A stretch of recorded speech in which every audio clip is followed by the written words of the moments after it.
This is what Legacy of Salem looks like today. And this is what it looked like about a year ago.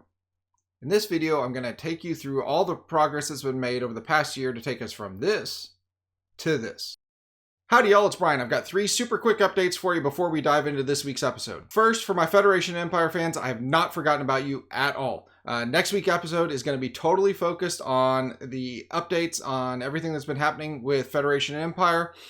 So stick around for that. I hope obviously that you will stay and watch this episode about Legacy of Sail, but next week will be all Federation Empire. Second, I have finally got my business approved for Steam, so I'm now part of the Steam's partner program. I'm in the process of getting Legacy of Sail's store page set up. Of course, that has to go through its own approval cycle too, so that may still be a week or 2 out. But that is all in progress now, and I'm very excited about that. And lastly, there is still time to join the playtest list for Legacy of Sail. That's something you're interested in. The link is down below this video, or you can just go to hydransoftware.com, and it should redirect you to that sign up page. Okay, so let's jump into this. There's really kind of 5 main parts to the game, and we're going to kind of take them in the order that I started working on them. I initially jumped straight into the boarding combat section of the game, and because I really didn't want to be staring at cubes and capsules the whole time, one of the things I did right away was start rigging up some actual sailors and Marines and captains and a couple different types so that I could have all that up there. Getting those soldiers to work was actually one of the hardest parts because I'm terrible at doing animations, and I could never get a animated reload to look even remotely right. So for a while, I was going to have them shoot once and then switch to their swords because I figured, hey, you know, it's a quick bloody battle. They're not going to have time to reload. But ultimately, I decided that I was going to let them keep firing. We just put a significant pause in there. I'm still hoping to come back to getting an actual reloading animation in there, but right now they just take a pause between shots. Then of course I went about the process of making them all actually fight and chase each other around and everything on a nice basic plane, which was pretty easy. And then I had to move it up to doing it on a ship. I quickly upgraded the ship model that I was using to make a little bit more room and just make it look a little bit better. Then wanted to put some buoyancy in there after I changed out my water system. Well, you can see here it got really messy, so that kind of got put on the shelf for a little bit.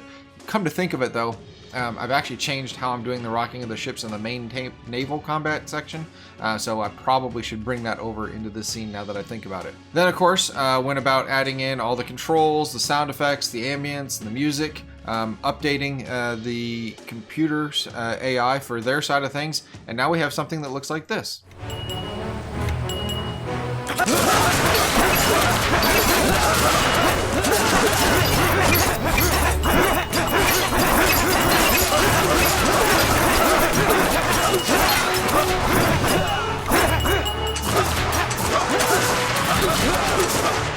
Next, what came was really the heart of the game, the naval combat phase.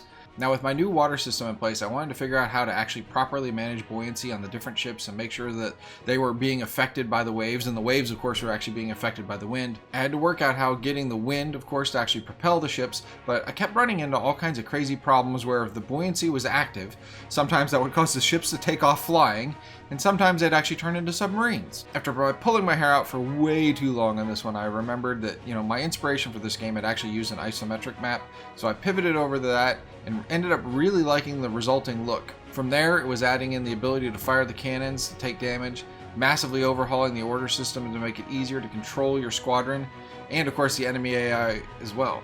And then of course actually getting in some sound effects and music. But I still don't want to lose that nice full 3D view, so I'm considering putting in this cannon chase window. What do you think of that? Let me know in the comments. Anyway, that brings us to a naval combat scene that looks a lot like this.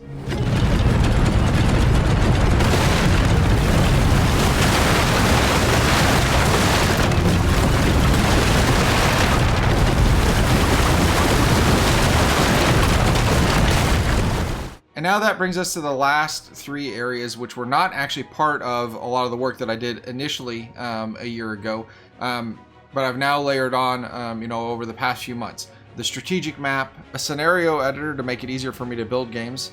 I've got the start of the supply and repair system, but that's definitely an area that I still need to build out. And then lastly, the main menu and the game over screens. It's been a lot of work, but a lot of fun. I'm really pushing to have playtests start in March, so if you're interested, sign up below. All of this is gearing towards and aiming for participating in the Steam Next Fest in June and hopefully releasing the game in July after that.